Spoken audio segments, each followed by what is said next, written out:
Moonstone Lake, Part 1 by Glenn McCrary. Later that night, Elizabeth picked up the phone, anxious to see if Isabella was even at home. Lucky enough, Isabella managed to answer the call on time. The sweet sound of her voice sent chills down Elizabeth's spine. Elizabeth asked her if she would like to go for a swim in the lake, and how it would be very bold, but quite a fun risk to take. Elizabeth said, "Underneath the moon, sweet love, we will make. We will take it to the next level, just for each other's sake."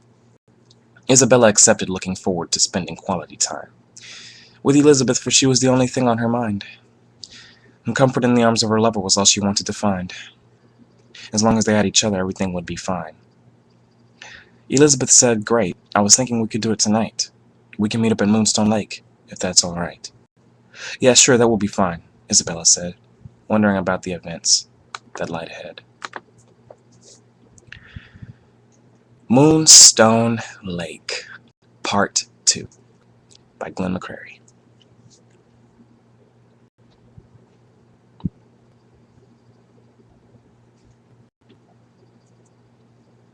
Nighttime finally fell, and Isabella was ready to see Elizabeth's beautiful face on this very fine eve.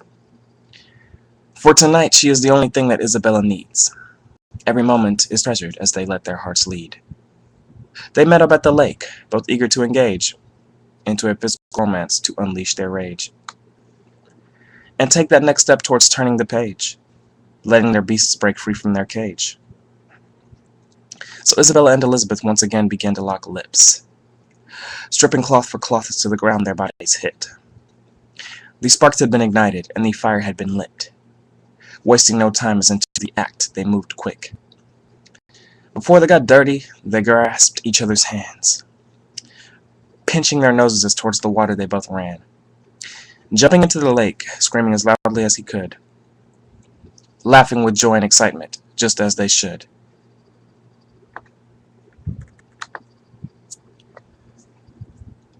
Moonstone Lake, Part 3 by Glenn McCrary.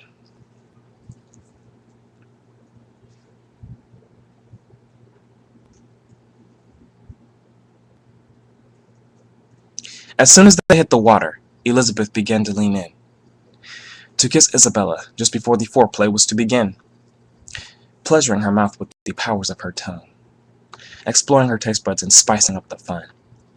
30 minutes, Elizabeth's tongue went down south. Oh, the wonder she could do with the magic of her mouth. Isabella moaned loudly with pleasure, screaming her name, high-pitched like a falsetto, then falling low again like rain. Of which afterward the full-scale love session began, sinking them with satisfaction into pits of quicksand. Both were experienced lovers, so they could meet each other's demands. They were made for each other. Excellence is where their relationship stands. 15 minutes later, they exploded yelling, "Fuck," while at the same time causing bubbles to erupt. Hugging each other tightly, exhausted and out of breath. Their energy had been drained. Not a single ounce was left.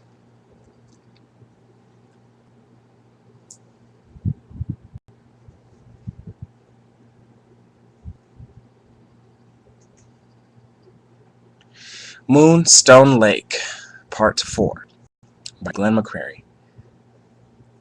Eventually, Isabella and Elizabeth climbed out of the lake and wiped every area of their bodies dry. The laughter was mutual, along with the glow of happiness in each other's eyes.